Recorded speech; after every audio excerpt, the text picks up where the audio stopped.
एक बार बोलो कृष्ण भगवान की जय, माखन चोर की जय, नंदलाल की जय। आज हम कृष्ण भगवान के जन्म के बारे में बात करेंगे, सुनेंगे, समझेंगे। है ये कहानी कृष्ण भगवान के जन्म के बारे में। चलिए फिर हम शुरू करते हैं, देर नहीं करते। एक बहुत समय पहले की बात है। मथुरा नगरी में राजा उग्रसेन के राज था। उनका पुत्र कंस बहुत शक्तिशाली लेकिन अत्यंत क्रूर और अहंकारी था। उसने अपने ही पिता को बंदी बनाकर मथुरा का राजा बन गया था। कंस की एक बहन थी जिसका नाम देवकी था। देवकी का विवाह यदुवंशी वीर वसुदेव जी से हुआ। विवाह के बाद जब कंस अपनी बहन देवकी और वसुदेव को रथ में बैठाकर उनके घर छोड़ने जा रहा था, तभी अचानक आकाशवाणी हुई कि हे कंस, जिस देवकी को तुम इतने प्रेम से विदा करने जा रहे हो, उसी देवकी की 8वीं संतान तुम्हारे अत्याचार का अंत करेगी। ये सुनते ही कंस के चेहरे का रंग बदल गया। उसने तलवार निकाल ली और देवकी को मारने के लिए आगे बढ़ा। तभी वासुदेव जी ने कंस को समझाया, देवकी को मत मारो, हम उनकी हर संतान तुम्हें सौंप देंगे। कंस मान गया, लेकिन उसने देवकी और वासुदेव को कारागार में बंद कर दिया। समय बीतता गया। देवकी की एक एक करके सातवें जन्म लेने लगे और देवकी के एक एक करके संतानें जन्म लेने लगी और कंस उन्हें निर्दयता से मार देता। देवकी और वसुदेव का हृदय दुख से भर जाता, लेकिन वे भगवान पर विश्वास बनाए रखते।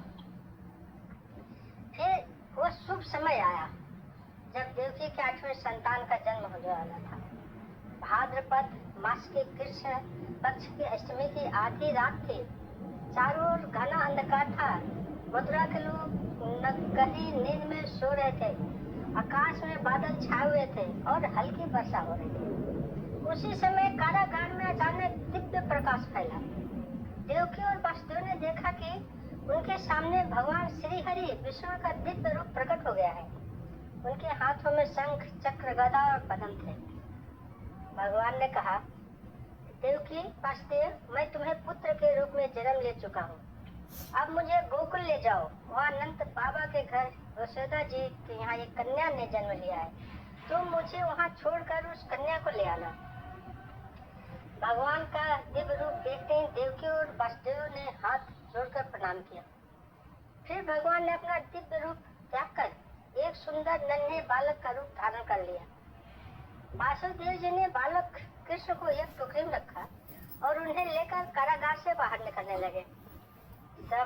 सबसे आश्चर्य की बात यह थी कि कारागार के सभी दरवाजे अपने आप खुल गए। पहरेदार गहरी नींद में सो गए थे। वासुदेव जी बालक कृष्ण को सिर पर रखकर यमुना नदी की ओर चल पड़े। बाहर तेज वर्षा हो रही थी। यमुना नदी उफान पर थी। वासुदेव जी जैसे ही नदी में उतरे, तभी शेषनाग ने अपना विशाल फन फैलाकर बालक कृष्ण को वर्षा से बचा लिया। यमुना जी भी भगवान के चरणों का स्पर्श करने के लिए जैसे आगे बढ़ने लगी, वासुदेव जी धीरे धीरे नदी पार करके गोकुल पहुंच गए। गोकुल में उस नंद बाबा के घर भी एक बालिका ने जन्म लिया था। सभी लोग गहरे नींद में थे। वासुदेव जी ने श्री कृष्ण को यशोदा जी के पास सुला दिया और उस बालिका को लेकर वापस मथुरा की कारागार में आ गए। जैसे वे कारागार में पहुंचे, सभी दरवाजे फिर से बंद हो गए और पहरेदार की नींद खुल गई। बालिका के रोने की आवाज सुनकर कंस वहां दौड़ कर आया। उसने उस बालिका को ये मारने की कोशिश की, लेकिन वह कन्या उसके हाथ से छोड़कर आकाश में चली गई और देवी के रूप में प्रकट होकर बोली, हे कंस, तुम्हें मारने वाला जन्म ले चुका है। वह गोकुल में सुरक्षित है। यह सुनकर कंस घबरा गया। उधर गोकुल में नंद बाबा का आनंद छा गया था। चारों ओर खुशियां मनाई जाने लगी थी। गोपियां नाचने लगे और बधाइयां गाने लगे। माता यशोदा अपने नन्हे बालक को देखकर प्रेम से भर उठी। किसी को पता नहीं था कि उनके घर आया यह नन्हा बालक स्वयं भगवान श्री कृष्ण है।